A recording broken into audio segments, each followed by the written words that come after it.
Muito bem, então vamos receber José Boto ao lado de Pedro Henrique Torre para bater um papo aqui conosco, ao vivo, neste Sport Center. Muita coisa para a gente conversar. Pedro, Boto, sejam muito bem-vindos. Um prazer recebê-los aqui no nosso Sport Center. Um beijo aos dois, boa tarde. Boa tarde, prazer é meu.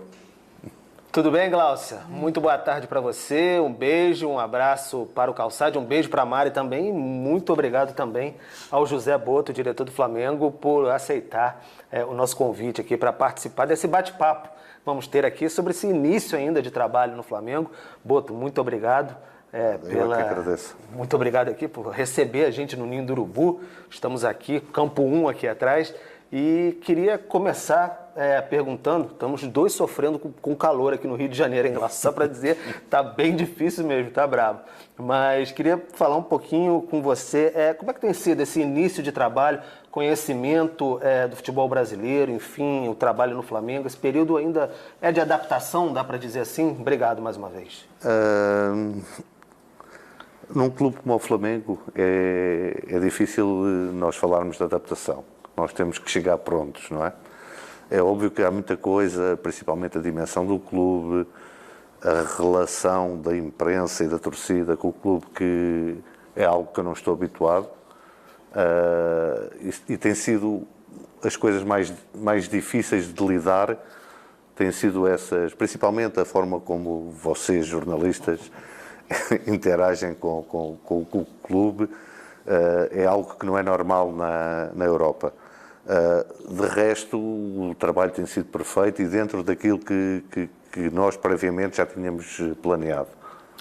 Agora, você fala desse convívio mais intenso entre a imprensa e o diretor de futebol do Flamengo, que é bem comum para a gente aqui no futebol brasileiro, para a gente não tem como ser muito diferente. E aí fala-se muito de contratações, tiveram as chegadas, e aí, enfim, possíveis renovações. Publicamente tivemos aí até posicionamento do pai do Gerson, enfim, falando de questões de renovação, valorização salarial. Como é que está essa situação do Gerson especificamente, se você pudesse falar com a gente? Já houve algum tipo de encontro? Porque é algo que preocupa muito a torcida rubro-negra, porque se trata do capitão, um jogador muito identificado com o Flamengo. Lá está, esse é um tipo de pergunta que na Europa não se faz, mas tentando adaptar-me a esta nova realidade e desde que nunca prejudique aquilo que são os interesses do clube.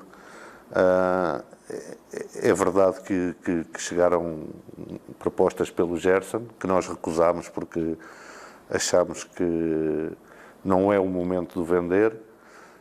Dizer que tive uma reunião realmente com o pai dele e que aquilo que é importante é que neste momento estamos no mesmo caminho, focados naquilo que interessa para o Flamengo e para o Gerson. Então, Glaucio, agora eu passo o Boto aí para o estúdio, ele está na escuta de vocês, pode responder mais um pouquinho aí, vai ficar mais um tempinho com a gente, então fiquem à vontade. Boa, Pedro. Obrigada, Boto. Mais uma vez um prazer recebê-lo. Obrigada também por nos atender. Você chega aqui ao Brasil, já que você está falando dessa relação até com a imprensa, né? Pelo menos na imprensa, conhecido como alguém que tinha já um trabalho muito amplo com o futebol brasileiro, e eu digo aí de conhecer jogadores brasileiros pelo mundo. E por que o convite, talvez, para não trabalhar no futebol brasileiro não tenha chegado antes? Ou se você já em algum momento da sua carreira pensou em trabalhar por aqui? Os últimos anos, as últimas temporadas, a gente tem bastante estrangeiro trabalhando aqui, os portugueses como treinadores, enfim. Gostaria que você falasse um pouquinho como é que foi, inclusive, esse convite dessa atual diretoria do Flamengo e se antes já havia até essa sua vontade ou até um outro convite para trabalhar por aqui.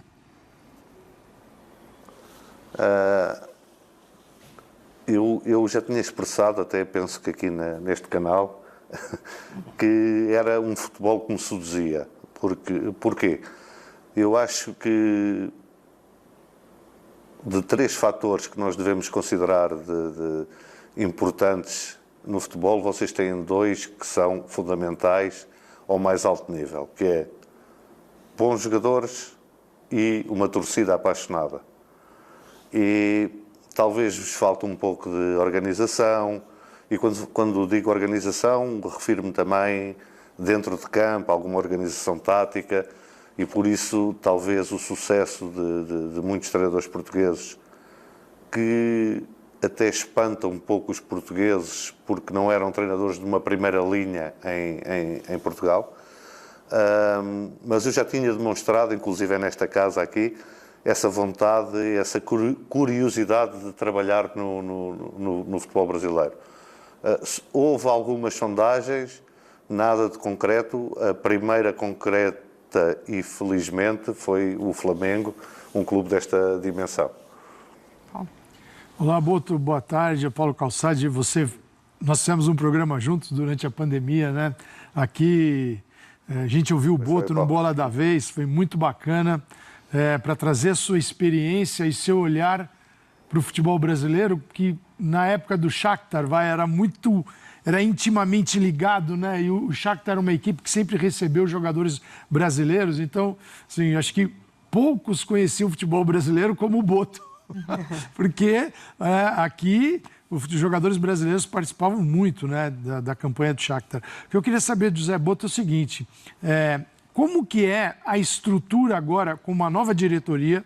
Então tem um novo presidente, o Boto foi contratado para ser o diretor de futebol do Flamengo. Como é essa estrutura, Boto?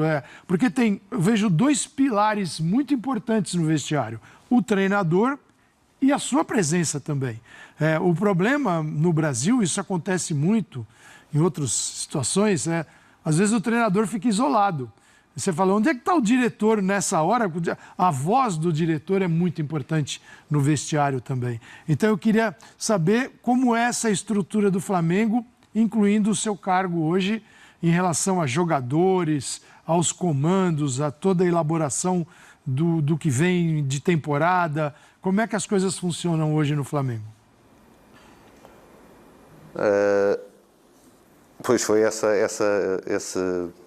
entrevista que tivemos, essa bola da vez, foi muito interessante. Na altura o Shakhtar tinha 14 jogadores brasileiros e como é óbvio, para termos esse número de jogadores brasileiros, ainda por cima jogadores jovens, que muitos deles nem nunca tinham jogado na Série A, e que passado 3 meses de serem contratados estavam a jogar na Champions League. Lembro que falámos sobre isso, mas é óbvio que eu tinha e tenho um bom conhecimento do futebol brasileiro, até de algumas questões culturais em relação aos jogadores, por ter lidado muito com os jogadores brasileiros. Em relação à estrutura, a estrutura é simples, é uma estrutura baseada muito naquilo que se faz na Europa. Existe um presidente, que é realmente quem comanda o clube, e que depois delega num diretor para o futebol, pode chamar diretor técnico, podem chamar diretor desportivo, aqui é diretor técnico, no nosso caso, que é quem comanda o futebol do clube. A minha visão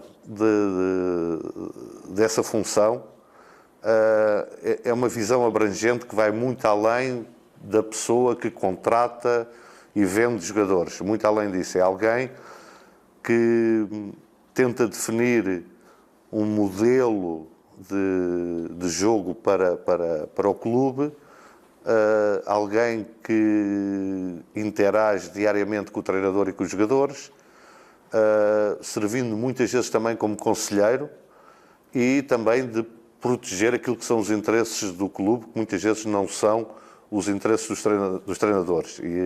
Mas de uma forma em que o treinador me ouça por conhecimento, por reconhecer em mim conhecimento sobre o futebol, sobre a parte tática, porque eu também tenho um passado como treinador, e não por uma imposição de cargo. Ou seja, está aqui o diretor e agora tu tens que responder ao diretor.